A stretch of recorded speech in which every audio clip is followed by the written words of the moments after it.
ആയിരങ്ങളുടെ യാത്രാമൊഴിയോടെ കേരളത്തിന്റെ പ്രിയ നേതാവ് VS-ന്റെ അവസാന യാത്രയാണ് നടന്നുകൊണ്ടിരിക്കുന്നത്. ഇപ്പോഴത്തെ +2 പഠിക്കാൻ കൊല്ലം SN കോളേജിൽ ചേർന്ന സമയത്ത് കൊല്ലം റെയിൽവേ സ്റ്റേഷൻ മൈതാനിയിലുള്ള ഒരു യോഗത്തിൽ പ്രസംഗിക്കാൻ വരുന്ന ഒരു 50 വയസ്സുകാരനായിട്ടുള്ള VS, ഇപ്പോൾ 100 വയസ്സ് കഴിഞ്ഞല്ലോ. അപ്പോൾ 50 വയസ്സുകാരനായ താരതമ്യേന ചെറുപ്പക്കാരനായ VS-ന് കൗമാരം കടന്ന ഒരു +2 വിദ്യാർത്ഥി, അന്നത്തെ പ്രീ ഡിഗ്രി ഇന്ന് +2 ആണ്, +2 വിദ്യാർത്ഥിയായിട്ടുള്ള ഞാൻ കാണുന്ന ഒരു രംഗമാണ്. അന്നത്തെ അപേക്ഷിച്ച് ഒരുപാട് മാറ്റങ്ങളുണ്ട്.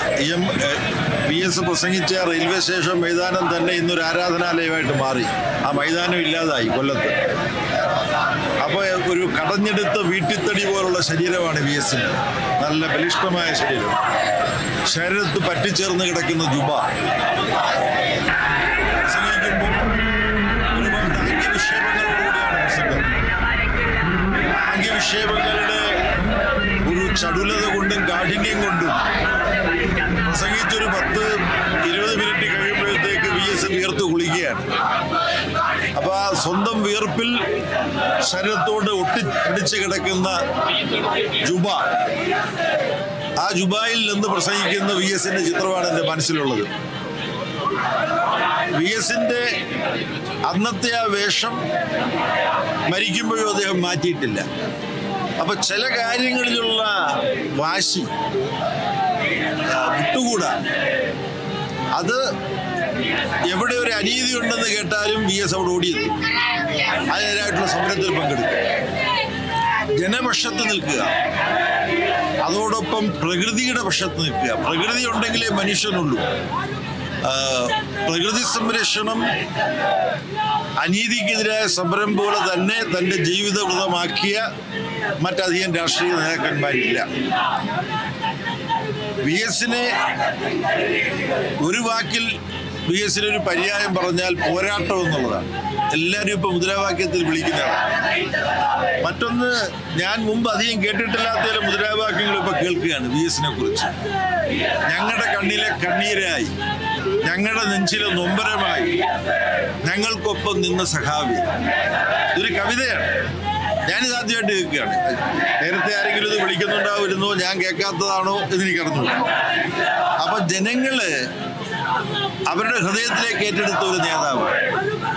കമ്മ്യൂണിസ്റ്റ് പാർട്ടിയുടെ നേതാക്കന്മാർ സഖാവ് P. കൃഷ്ണപിള്ള മുതൽ EMS-ഉം AK ഗോപാലനും ഗൗരിയമ്മയും EK നായനാരും ചടയൻ ഗോവിന്ദനും എല്ലാം ഇതുപോലെ ജനങ്ങളാൽ സ്നേഹിക്കപ്പെട്ട നേതാക്കന്മാരാണ്. പക്ഷെ ഇന്നലെ 3 മണി കഴിഞ്ഞ് അദ്ദേഹം മരിച്ചതിന് ശേഷം ജനങ്ങളുടെ ഈ വികാരമായി ഒഴുകുന്നത് കാണുമ്പോൾ ഇതൊരു താരതമ്യമില്ലാത്ത അനുഭവമാണ്. ഞാൻ വിദ്യാർത്ഥി പ്രവർത്തകനായിരിക്കുമ്പോൾ 1977-ലാണ് AKG മരിക്കുന്നത്. AKGയുടെ മൃതശരീരവുമായി കണ്ണൂർ പയ്യാമ്പലത്തേക്ക് യാത്ര ചെയ്ത ഇതുപോലുള്ള ബസ്സിൽ അന്ന് അനൗൺസ്മെന്റ് വാഹനത്തിൽ, ഒരു SFI സംസ്ഥാന പ്രസിഡന്റാണ്, അനൗൺസ്മെന്റ് വാഹനത്തിൽ സഞ്ചരിച്ചയാളാണ് ഞാൻ. പിന്നീട് EK നായനാരുടെ മൃതശരീരവുമായി ഇതുപോലെ സഞ്ചരിച്ചു, ചടയൻ ഗോവിന്ദന്റെ ശരീരവുമായി ഇതുപോലെ സഞ്ചരിച്ചു. ഇപ്പം 4ാമത്തെ സഞ്ചാരമാണ് ഒരു പാർട്ടി നേതാവിന്റെ മൃതശരീരവും ഒത്ത്. അന്നെല്ലാം വളരെ വലിയ വികാര വായ്പ കണ്ടിരുന്നു.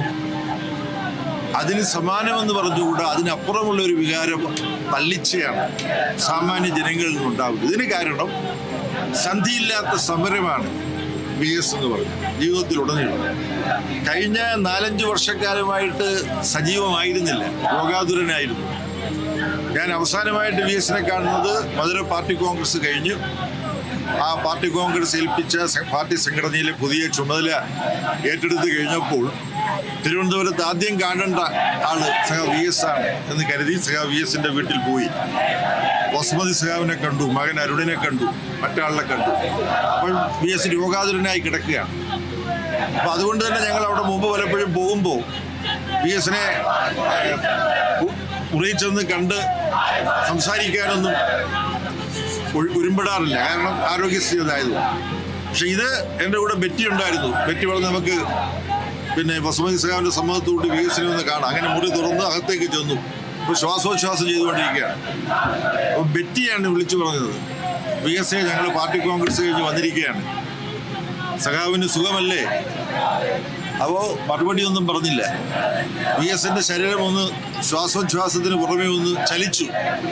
നമ്മൾ പറഞ്ഞത് സഖാവിന് മനസ്സിലായി എന്ന് പറഞ്ഞിട്ട് ഞങ്ങൾ പോരുകയാണ്. അതിനു മുമ്പൊരിക്കൽ ഇപ്പം നമ്മളോടൊപ്പം ഇല്ലാത്ത Sitaram Yechury, party general secretary സീതാറാമത്തും വി എസിനെ പോയി കണ്ടത് ഞാൻ ഓർക്കുന്നു. അപ്പോഴും ഞങ്ങളോട് പ്രതികരിക്കാൻ കഴിയാവുന്ന അവസ്ഥയിലായിരുന്നില്ല. സജീവമായിരുന്ന കാലത്ത് മുഴുവൻ സാധാരണ മനുഷ്യന് വേണ്ടി പ്രവർത്തിക്കുകയും പൊരുതുകയും ചെയ്തുകൊണ്ടിരുന്ന ഒരാളാണ്. കോളേജ് വിദ്യാഭ്യാസമൊന്നും നേടിയിട്ടില്ല. എന്നാൽ സർവകലാശാല വിദ്യാഭ്യാസത്തിനപ്പുറം അദ്ദേഹം നേടി. എവിടെ നിന്നാണ്? ജനങ്ങളുടെ സർവകലാശാലയിൽ നിന്നും, ജീവിതമാകുന്ന സർവകലാശാലയിൽ നിന്നും അദ്ദേഹം പഠിച്ചത് സർവകലാശാലയിൽ പോയി പഠിച്ചിട്ടുള്ള നമ്മളൊക്കെ പഠിച്ചതിനേക്കാൾ കൂടുതലാണ്. മുഖ്യമന്ത്രിയായിട്ട് അദ്ദേഹം പ്രവർത്തിക്കുമ്പോൾ അദ്ദേഹത്തിൻ്റെ കൂടെ വിദ്യാഭ്യാസ സാംസ്കാരിക വകുപ്പിൻ്റെ ചുമതലക്കാരനായിട്ട് മന്ത്രിസഭാംഗമായിരുന്ന അനുഭവങ്ങൾ എനിക്കുണ്ട്. IAS ഉദ്യോഗസ്ഥന്മാരെയും ഒക്കെ വരച്ച വരയിൽ നിർത്തിക്കൊണ്ട് ജനങ്ങൾക്ക് വേണ്ടി കാര്യങ്ങൾ തീരുമാനിക്കാനും നടപ്പാക്കുന്നു എന്ന് ഉറപ്പാക്കാനും കഴിഞ്ഞിരുന്നു. അക്കാലത്ത് സഖാ വി എസിൻ്റെ കൂടെ വി എസിൻ്റെ രാഷ്ട്രീയകാര്യ സെക്രട്ടറിയായി, പൊളിറ്റിക്കൽ സെക്രട്ടറിയായിട്ട് പ്രവർത്തിച്ചുകൊണ്ടിരുന്ന ഇപ്പോഴത്തെ ധനകാര്യമന്ത്രി സഖാ ബാലഗോപാലും എൻ്റെ കൂടെ ഇരിക്കുന്നുണ്ട്. സഖാ ബാലഗോപാലിനും ഇതുപോലുള്ള അനുഭവങ്ങൾ പറയാനുണ്ടാവും. എന്നാലും ഞാൻ കൂടുതൽ ദീർഘിപ്പിക്കുന്നില്ല. ജനങ്ങൾക്ക് വേണ്ടി നിരന്തരം പ്രവർത്തിച്ചും പോരാടിക്കൊണ്ടിരുന്ന സഖാ വി എസ് ഒരു രംഗത്ത് നൽകിയ സംഭാവന ആർക്കും മറക്കാൻ കഴിയില്ല. കുട്ടനാട്ടിലെ കർഷക തൊഴിലാളി ഭൂവുടമ പറയുന്നത് കേട്ടില്ലെങ്കിൽ ചവിട്ടിക്കൊന്ന് അവിടുത്തെ ചെളിയിൽ ചവിട്ടി താഴ്ത്തുമായിരുന്നു. അടിമകളെക്കാൾ കഷ്ടമുള്ള ജീവിതമായിരുന്നു അവരുടെ. അവരെ സംഘടിപ്പിച്ച് അവരെ നട്ടല് നിവർന്ന് നിന്ന് അവകാശം ചോദിക്കാൻ, അവകാശം നിഷേധിച്ചാൽ ചെങ്കൊടി കുത്തി സമരം ചെയ്യാൻ പഠിപ്പിച്ചത് സഖാ വി എസ് ആണ്. ആ ഒറ്റക്കാരൻ മാത്രം മതി വി എസിനെ ചരിത്രത്തിൽ രേഖപ്പെടുത്തുക. അത് മാത്രമല്ല, ചരിത്രത്തിൽ രേഖപ്പെടുന്ന ഒരുപാട് അധ്യായങ്ങളുണ്ട്. CPIM രൂപീകരിക്കാൻ വേണ്ടി റിവിഷനിസത്തോട് കടക്ക് പറഞ്ഞ് CPI നാഷണൽ കൗൺസിലിൽ നിന്ന് ഇറങ്ങി വന്ന 32 പാർട്ടി നേതാക്കന്മാരിൽ ഒരാളാണ് സഖാ വി എസ്. അങ്ങനെ ചരിത്രത്തിന്റെ ഭാഗമാണ്.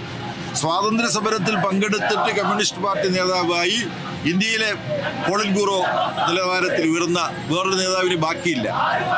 അപ്പം ആ അർത്ഥത്തിൽ ഒരു യുഗത്തിന്റെ അന്ത്യമാണ് സഖാ വി എസിന്റെ വേർപാട്. പക്ഷെ വി എസ് മരിക്കുന്നില്ല. കാര്യം വി എസ് കെട്ടിപ്പടുത്ത പാർട്ടി ജീവിച്ചിരിക്കുകയാണ്. ആ പാർട്ടി ശക്തിപ്പെട്ട് മുന്നോട്ട് പോകുന്നതിലൂടെ സഖാ വി എസിന്റെ ജീവിതവും സമരജീവിതവും മുന്നോട്ട് പോകും എന്നാണ് പറയാനുള്ളത്.